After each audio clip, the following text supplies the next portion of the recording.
Culiacan, the beating heart of the Sinaloa Cartel.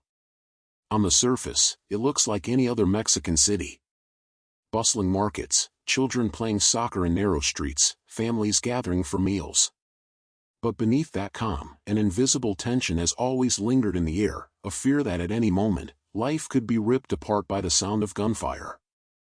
That moment came on an October afternoon in 2019. The sun was still high, shadows stretching across the city, when a convoy of military trucks rolled through Culiacan's neighborhoods. Inside one of those vehicles was a man whose last name carried more weight than the president's orders, Ovidio Guzmán, the son of Joaquin El Chapo Guzmán, the imprisoned kingpin of the Sinaloa Cartel. At first, it seemed like a clean operation. Soldiers in helmets, rifles at the ready, had stormed a modest home and taken Ovidio without firing a shot. A quick victory, or so they thought.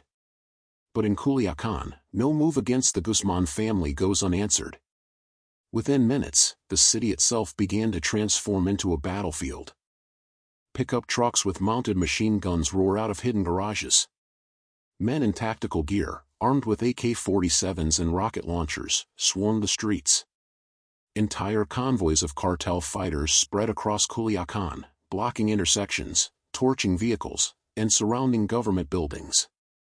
For the first time in modern Mexican history, a cartel wasn't just fighting the state, it was seizing a city, street by street, block by block. Civilians found themselves trapped in the crossfire. Mothers clutched their children as bullets rattled against concrete walls. Shop owners pulled down metal shutters, praying the violence would pass them by. Schools went into lockdown, teachers huddling students under desks while explosions echoed outside. Culiacan was collapsing under the weight of terror, and its people were paying the price. Terrified mothers shielded their children as stray bullets ripped through thin walls. In some neighborhoods, the sound of laughter turned into screams in a matter of seconds. Every man, woman, and child knew they were living through a day that would be etched into history. Inside schools, teachers locked doors and whispered for silence as they pulled students beneath desks. Little hands shook as explosions rattled the glass. Childhood innocence was replaced with the terror of war. Meanwhile, the army itself was crumbling. Convoys of soldiers were ambushed in broad daylight. Cartel gunmen with military-grade weapons forced entire units to surrender. Some soldiers were disarmed, others held hostage. For the first time in modern Mexico, the balance of power tilted unmistakably toward the cartel. By nightfall, the Sinaloa Cartel controlled more than just the streets. They controlled the city. Checkpoints run by gunmen replaced the presence of the state. Barricades of burning vehicles cut off entire districts. Civilians peeked through windows in disbelief, realizing that in Culiacan, it was no longer the government giving orders, it was the cartel. The government had no choice but to surrender Ovidio Guzmán, and with him, they surrendered the city itself. Yet this wasn't just a battle for a man, or even for a city. This was the bloody climax of decades of betrayal, corruption, and war. To understand how 9,000 lives were lost in Culiacan, we must go back to the beginning of the Sinaloa Cartel, and the war that would come to shatter Mexico. You are watching True Crime Cartel Originals. Before we dive into today's story, I've got one small favor to ask. If you love deep, real stories like this, tap the like button, hit subscribe, and drop a comment below telling us which city you're watching from.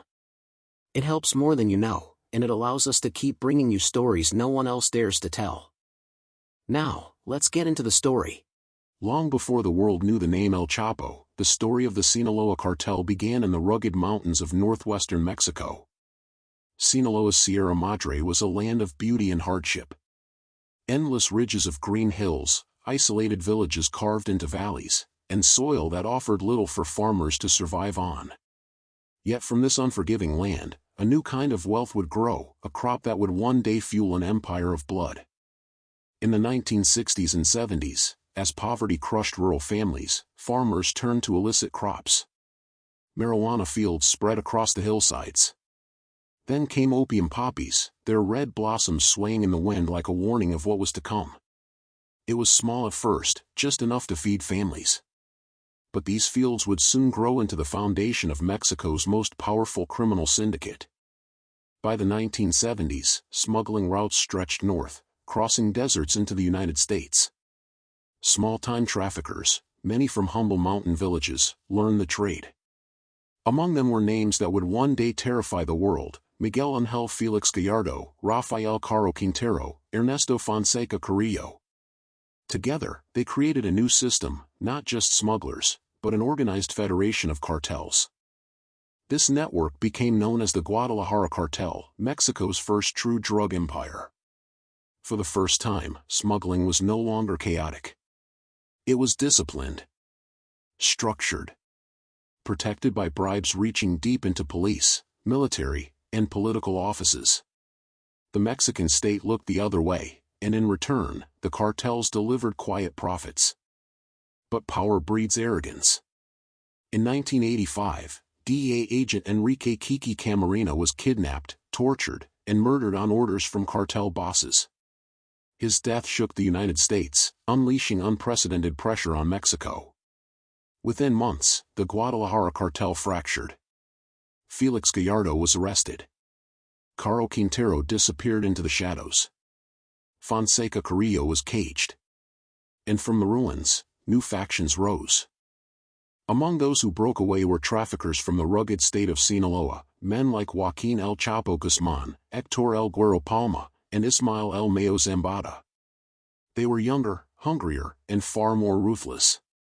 Where others saw risk, they saw opportunity.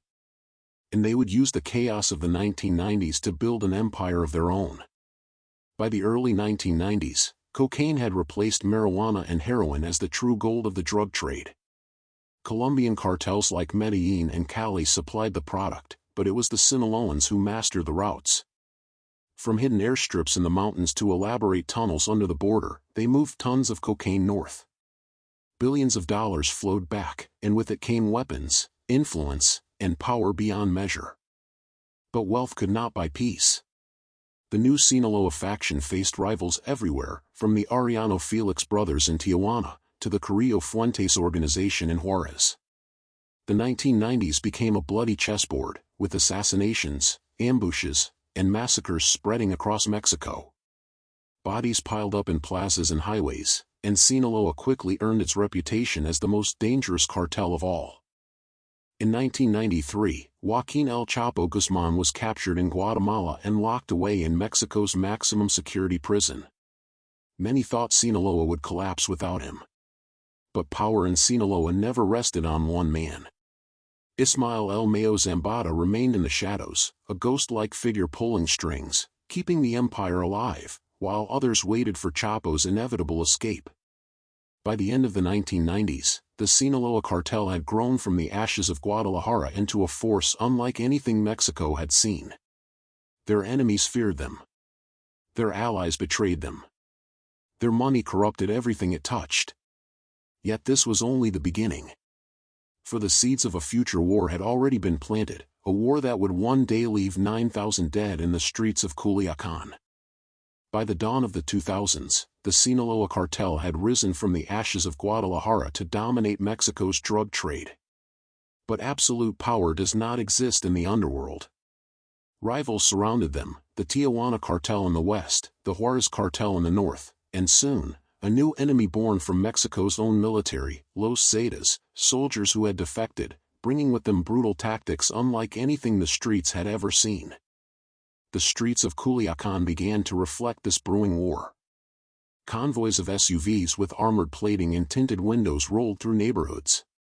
Gunmen with radios and high-powered rifles patrolled the same streets where children once played. It was no longer a hidden trade. It was war spilling into the open. Assassinations became routine. Politicians gunned down in broad daylight. Journalists silenced for daring to speak. Police commanders ambushed before their morning coffee. The message was unmistakable: in Culiacán, no one was untouchable. For civilians, survival became an act of faith. Parents no longer let children walk to school alone. Shopkeepers locked their doors before sunset. The sound of rapid gunfire became as common as the bark of stray dogs. And in the quiet hours of night, the people of Culiacan whispered a question no government could answer: who truly rules the city? The answer would soon come, not from rival cartels or distant politicians, but from within the Sinaloa Cartel itself. For the greatest threat to their empire was not outside their walls, it was betrayal from within. In 2008, a storm of betrayal tore through the Sinaloa Cartel. The Beltrán Leyva brothers, once loyal allies and enforcers for El Chapo, broke away, accusing him of treachery. In their rage, they declared war, unleashing a bloodbath that would consume Culiacan for years. What followed was carnage. Gunmen hunted each other across the city. Bodies were hung from bridges as warnings. Mass graves filled the outskirts of Culiacan. And every message left on cardboard signs beside the dead was a declaration: the city now belonged to the war. Between 2008 and 2012, more than 9,000 people lost their lives in Culiacan. Entire families vanished overnight. Funeral processions became daily rituals. The city bled, and no amount of soldiers, no number of police, could stem the tide of death. The Mexican government responded with fury. Convoys of soldiers stormed Culiacan. Helicopters thundered across the skyline. But for every cartel member they captured, 2 more rose in his place. The army was not dismantling the cartel, it was feeding the fire. And as the blood pooled in Culiacan, one truth became undeniable: the cartel was not weakened by betrayal. It was hardened by it. For the war had forged a new generation of leaders, and they were far more ruthless than the men who came before them. By the late 2010s, Culiacan was no longer a city, it was a fortress. Entire neighborhoods fell under cartel control. Police patrols entered only in convoys, if at all. At night, checkpoints run by masked gunmen replaced the rule of law. In Culiacan, the government's presence had become a shadow, while the cartel's presence was carved into every street. But the story of Culiacan was not just about fear. It was about the rise of a new generation, El Chapo's sons, Los Chapitos. Ovidio Guzmán and his brothers represented more than inheritance. They embodied a new era, reckless, violent, untouchable. They flaunted luxury, commanded loyalty, and inspired a cult-like following among young sicarios desperate for power. The Guzmán legacy lived on in them. El Chapo was in prison, but his sons walked free in Culiacan, protected not just by sicarios, but by an entire city conditioned to fear their name. And though the government promised to strike, the question lingered: would they dare? By 2018, tension had reached its breaking point. Journalists were silenced. Politicians assassinated. Soldiers ambushed. For the people of Culiacan, there was no longer any doubt. The city was under siege, not by outsiders, but by the cartel itself. And then, in October of 2019, the storm broke. For when the government dared to arrest Ovidio Guzmán, the cartel unleashed a response that would shock the world, and force a nation to its knees. October 17, 2019. It began with silence. Soldiers moved through a quiet neighborhood in Culiacan, surrounding a modest home. Inside, they found Ovidio Guzmán, the son of El Chapo, the heir to the Sinaloa throne. Within minutes, he was in custody. But outside those walls, an entire city was preparing to erupt. Convoys of cartel gunmen flooded the streets. Pickup trucks with mounted machine guns roared into action. Roadblocks of burning vehicles cut off every major intersection. It was as if the earth itself had opened, and Culiacan was being swallowed by fire. Families were trapped in their homes, children crying as explosions rattled windows. Schools went into lockdown, teachers huddling terrified students beneath desks. The city had become a war zone, and civilians were its prisoners. The military fought back, but they were outnumbered and outgunned. Convoys were ambushed. Soldiers captured. Some forced at gunpoint to surrender. Others were executed. For the first time in modern history, a cartel wasn't just challenging the state, it was defeating it in open combat. By nightfall, the truth could no longer be denied. The government surrendered Ovidio Guzmán back to the cartel. And with him, they surrendered Culiacan. In that moment, the Sinaloa Cartel had not only reclaimed its prince, it had humiliated an entire nation. The sun rose over Culiacan the next day, but the city was unrecognizable. Smoke lingered over burned-out vehicles. Bullet casings littered the streets. Families cautiously emerged from their homes, walking past the skeletons of buses, trucks, and cars turned into barricades. For the first time, the people of Mexico saw the undeniable truth: their government had lost a war to the Sinaloa Cartel. News outlets around the world replayed the images on loop: convoys of armed men, burning streets, terrified families. The humiliation was complete. Mexico, a nation of 130 million, had surrendered to one family, to one cartel. And the shockwaves spread far beyond its borders. In Washington, U.S. officials expressed outrage, demanding answers.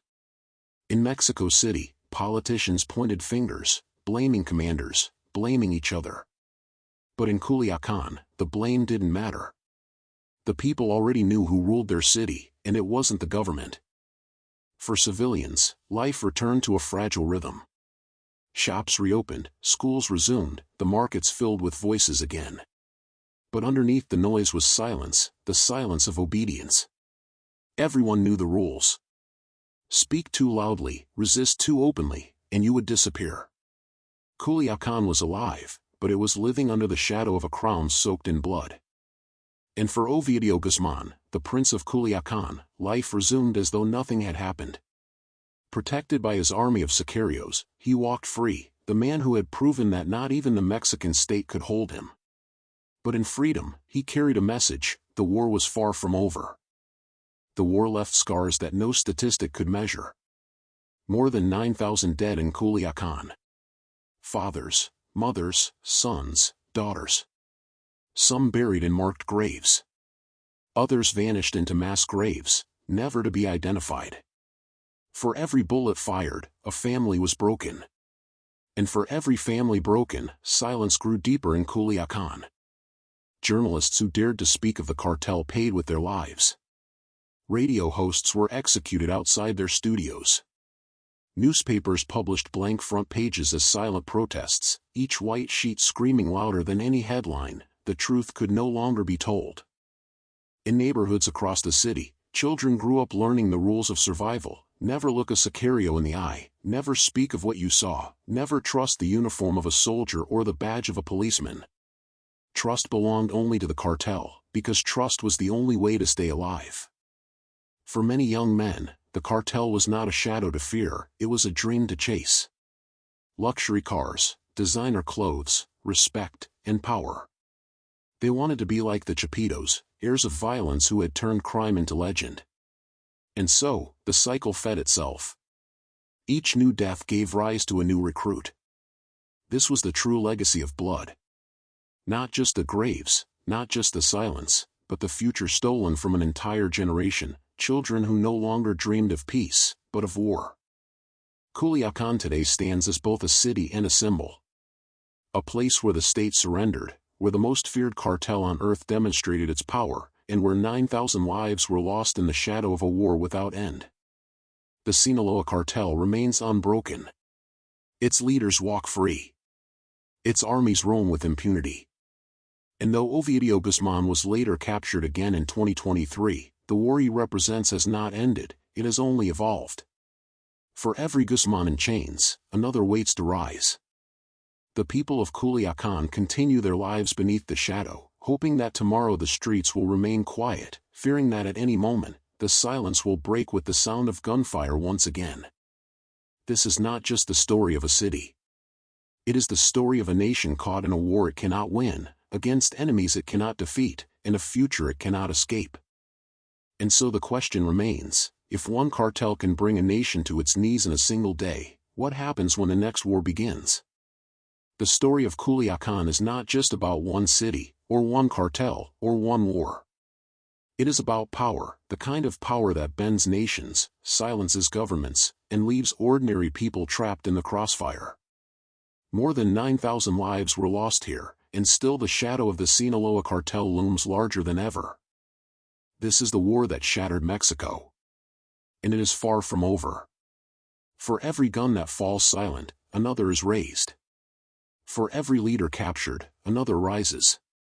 And for every city that bleeds, another waits to be claimed. If you've made it this far, you already know, these are not just stories. These are warnings.